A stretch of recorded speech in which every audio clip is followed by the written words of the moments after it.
Okay, so let's get into batteries, week 6, and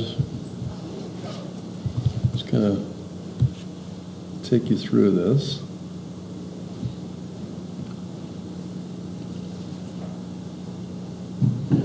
Most of this is fairly routine. I'll just hit the high points here on battery basics.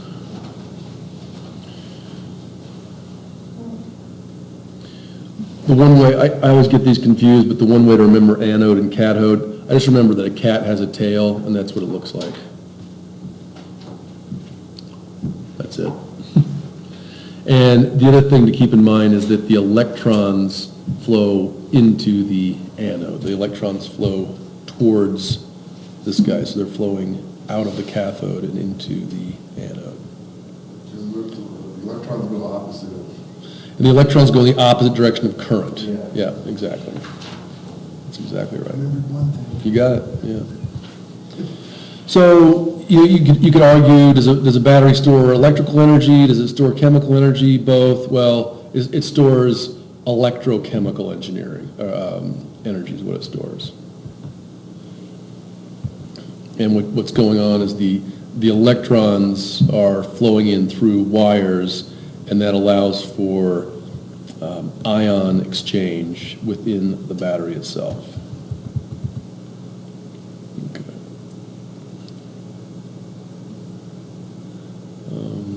If the battery is not reversible, it's called primary. The zinc carbon in flashlight is an example.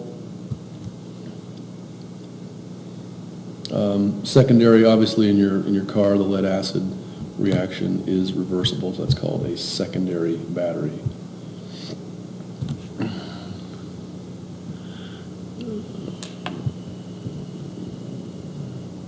Now, what they're saying here is the active materials undergo chemical reactions. That would be the actual lead ions or the zinc ions moving. And if we take a look.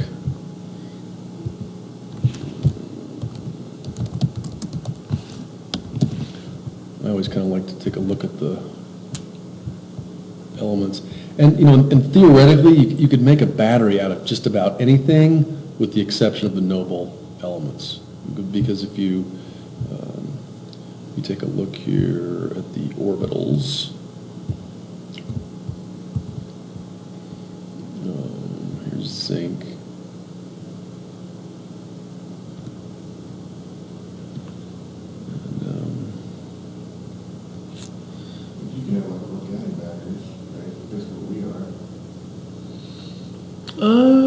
Yeah, you could call an organism an organic battery.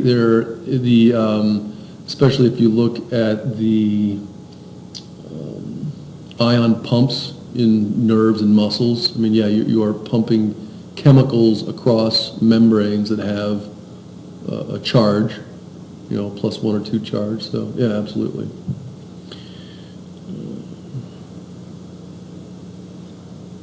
So there's zinc, and if you at first glance,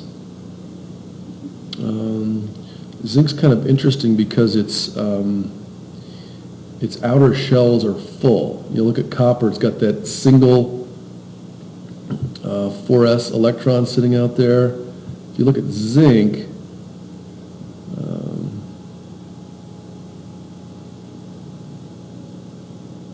I'm just wondering, and I guess off the top of my head, I actually do not know the answer to this, but the charge state is here. So you can see the 2 for zinc. Obviously lithium, sodium, potassium, rubidium are all 1, beryllium, magnesium, etc. 2. Zinc. Zinc's state is 2, and it must be that these 2 electrons in the 3D orbital are the 2 active ones. If we come over here to fluorine, it's got a -1 charge, and it's going to be this this shell that's going to sort of pull in that ion. There's some other very popular batteries out there right now, iron phosphate batteries. So you can see that iron has a charge of 3 or 2. And again, I think when you get up in these metals, the electrochemistry gets a little bit complicated, but some combination of these outer electrons in iron are going to be your valence electrons, and here's your phosphorus, which has a -3. So you could imagine these 3 outer electrons from phosphorus, and then these empty valence shells from iron being active in the exchange. So that's another example of a battery. Okay.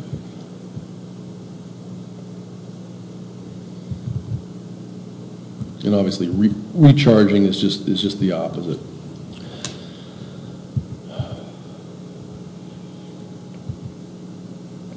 And of course, as the battery is discharging, what's happening is that, in the case of a light bulb, the electron flows through a filament.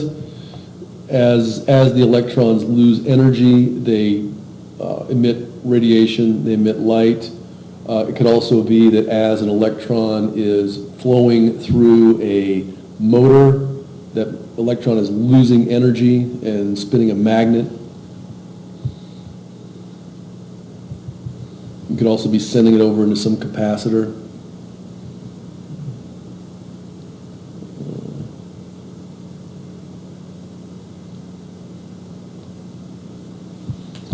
The text here mentions sodium and chlorine, so let's go back. I just want to look at those two guys. Na, yeah, so this reaction is fairly simple. You've got sodium with that 1 electron sitting out there. You've got chlorine with its 1 electron missing, so that's your NaCl that's mentioned.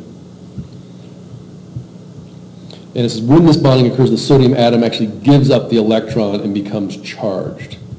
So what you have, the forces that are sort of fighting with each other, one is that if this chlorine atom gets another electron, it's more stable.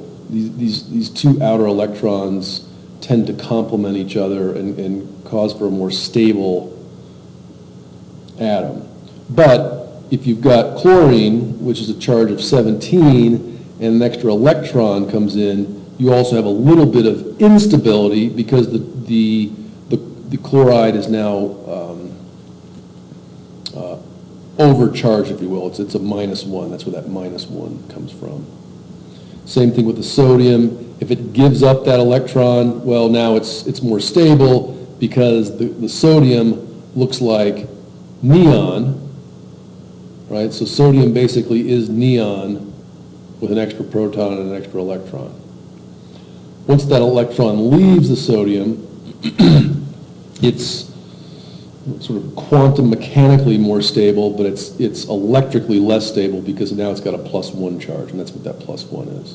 So that's the deal on those guys. Okay. Let's just look at, so here's your single battery, 1.5 volts. If you add them in series, put 2 together, you double your voltage. Put 4 together, you quadruple your voltage. If we were to draw a second battery here and wire them in parallel, I think there's a graphic for that. Yeah, if you wire it in parallel, you see here, we're still at 12 volts.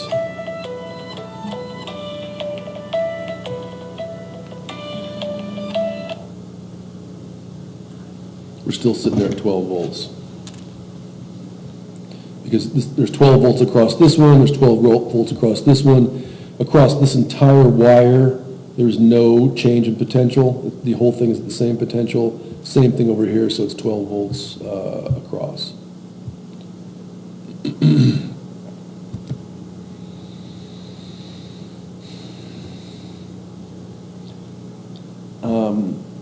Amp hours, that is typically how the battery is rated. So if you take amps times hours times volts, you get volt amp hours, which is one volt times 1 amp is a watt. So really, what you're getting a watt hour. So one volt amp hour is 1 watt hour.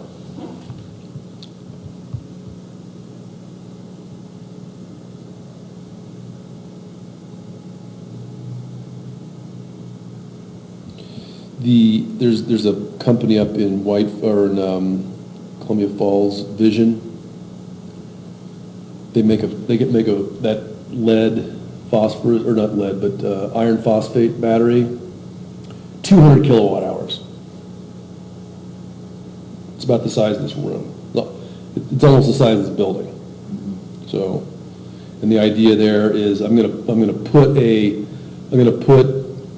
5 200 kilowatt hour batteries to make a 1 megawatt hour battery. Now, it can sit there and absorb all of the electricity from a 1 megawatt array for an hour. So there are some big boys out there. Yeah. Yeah.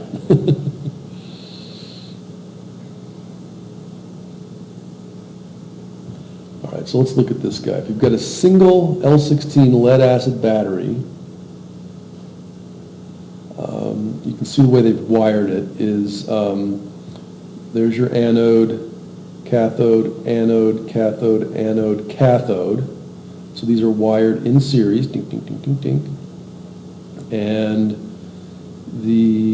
so the L16, each one of these cells is going to be 2 volts. And each one of them, 350, that's, let's see, so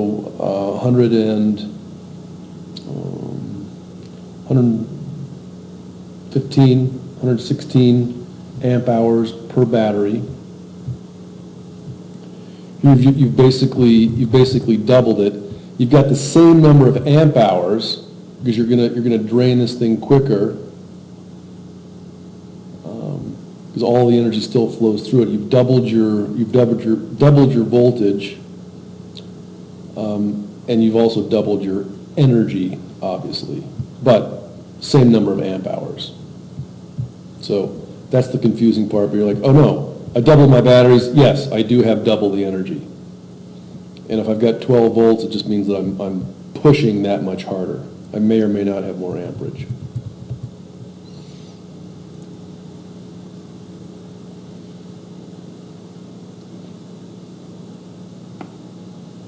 In this case, we're still at 12 volts because this bank, now we've gone from 3 2-volt guys in series to 4 sets of 3 in series on the top, another 4 set of 3 on the bottom. The reason we get 14 is here's your 350, 700, 1050, 1400. Put them in series, and there's your 12 volts. So, nice little graphic there. Doubled again, same number of amp hours, but now we've stacked the voltage in series, so 24. Okay, so here's NiCad.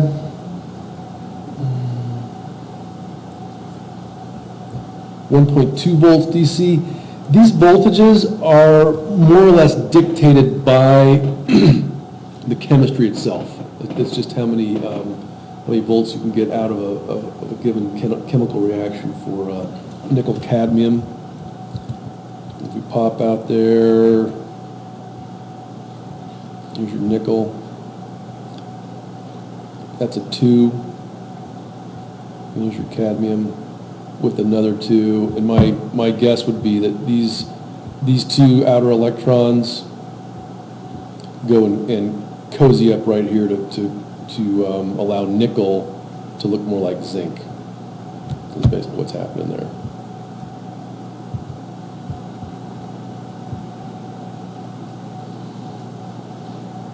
All right, there's more of the same.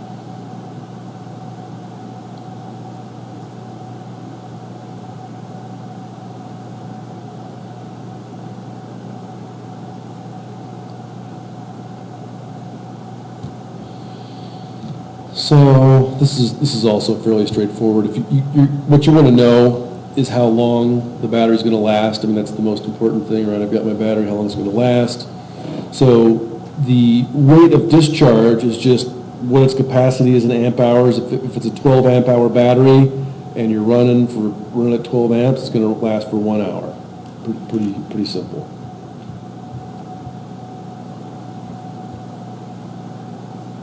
Okay. That's it. So that's, very simple mathematics. Okay, so that's one battery. And let's just take a look at the battery blunders. Those are probably more important.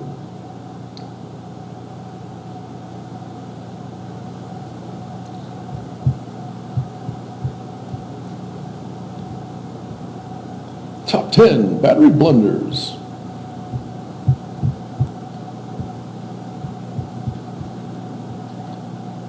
Let's just see what they are. Wrong battery type.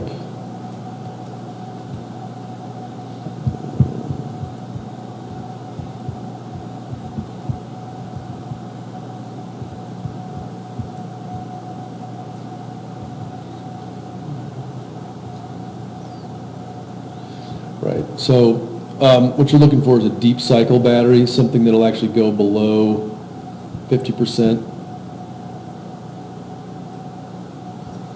So something that might work in your car is not going to work well on a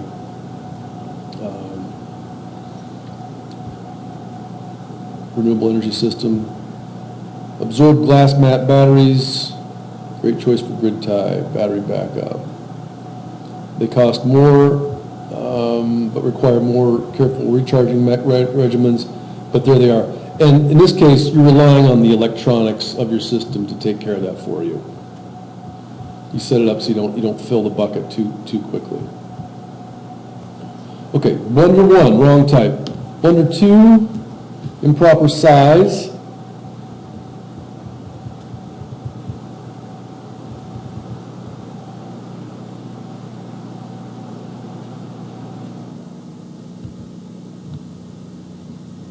If you're running around undercharge, sulfation will occur, so you'll get sulfur buildup.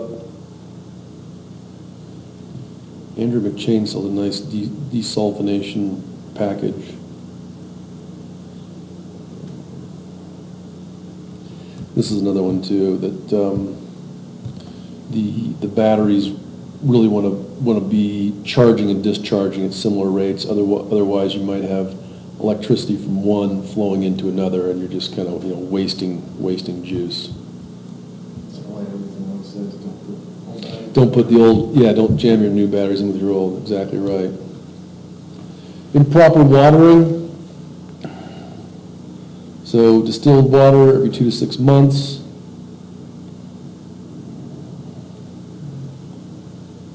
This guy was ignored. Fluid level caused a gas. The plates warped, sparked, and exploded.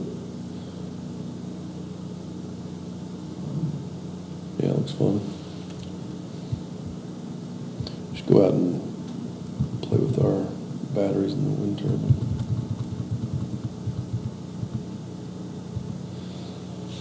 Many small batteries in parallel strings.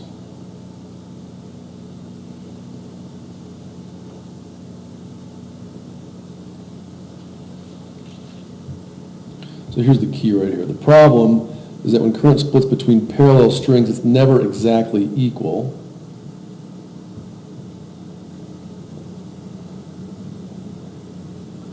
And so what you're going to end up is one string that just goes bad, it just dies because it's getting ignored.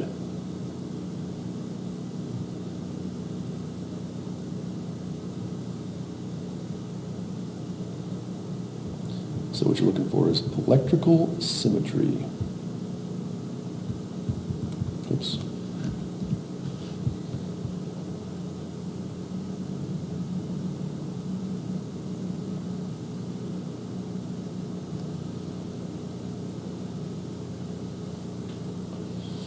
So in this case, this is all series, one big battery. Here we've got them in parallel.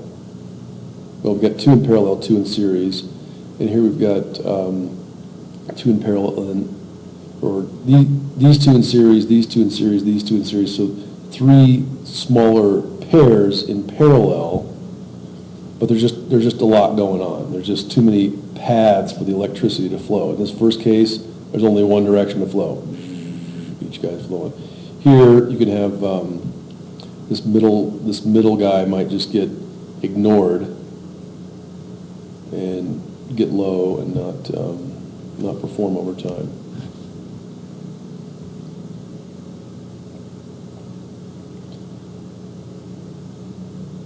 So you get a little corrosion. If that happens, it can lead to loss of conductivity.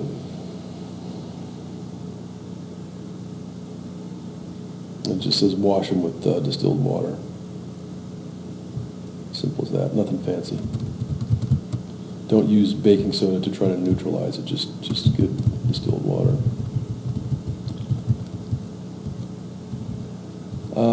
If it gets cold, bad things happen. And likely not going to freeze. Just the chemistry does not work as well. So here we've got something, and it's vented also because sometimes the hydrogen gas will come off, and you do not want that to build up and explode. So, keeping them in a sealed chamber is going to, just the act of electrons flowing keeps them a little bit warm, so they kind of warm themselves when they're active, and putting them in this insulated box just just think of, inviting the pets into bed with you at night, so they're all kind of snugly there in their little bed, little chamber, little coffin.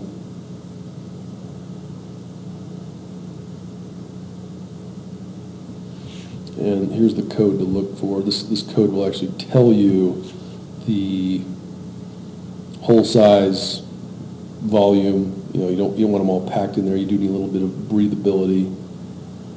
So there's the code that determines how to properly encase the batteries. Port charge controller. This is also key too. This is something I didn't really appreciate until I started working with these things. Is in order to get the battery to 12 volts, you have to supply it with more than 12. If you only give it 11, it's never going to get to 12. So you have to.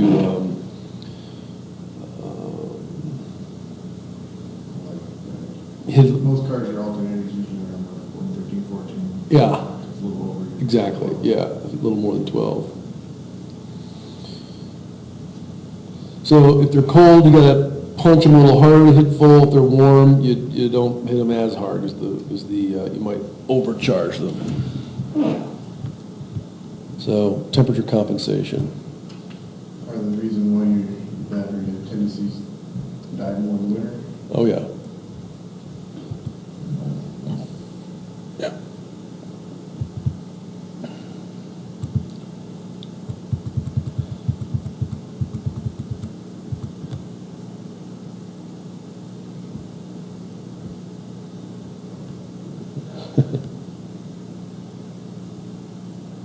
So here's your battery monitor, and I could use some help with this. I've got this electric car right now that I need to dive into. Got a pretty good battery monitoring system, but there's a lot going on with it. Surest way to ruin your batteries is to keep them in a low charge. Sulfation. 100% once a week, and more frequently is better. Use your monitoring system to know when you've reached it, and watch the voltage.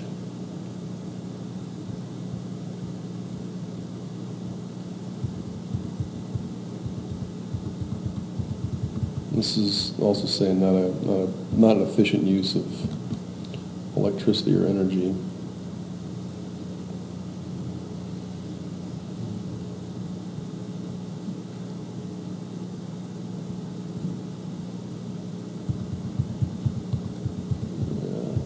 That's just because that last little bit of charge of the battery takes like the longest, right? It does. The way I like to look at it, it's almost like if you're going to, if you're going to think of charging a battery like sitting down in a movie theater, like the first 100 people take a lot less time to sit down than the last 100 because they're fighting, they're climbing over people to get to the inside seats. And it's the same thing with the electrochemistry. There's a lot, happening down in the plates, and for the individual ions to percolate through the system, it just takes more time as the charging sites become full.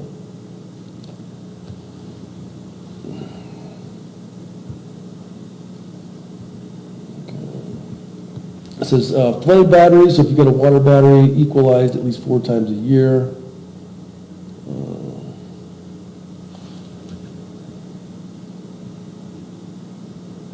This is also key. So you're mixing the battery electrolytes. You're sort of homogenizing it and not allowing it to settle into different layers.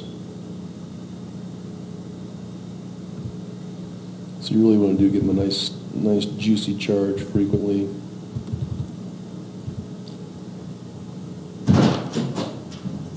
Hey. We're still here.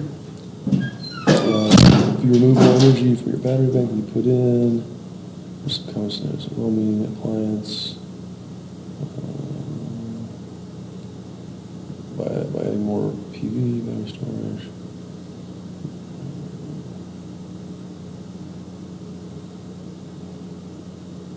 Yeah, so this is more or less, not having sufficient batteries.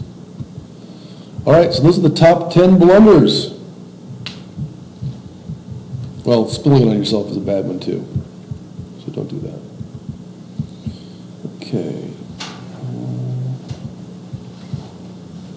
Let's see what else we got for week 6. I gotta get these NABCEPs turned in.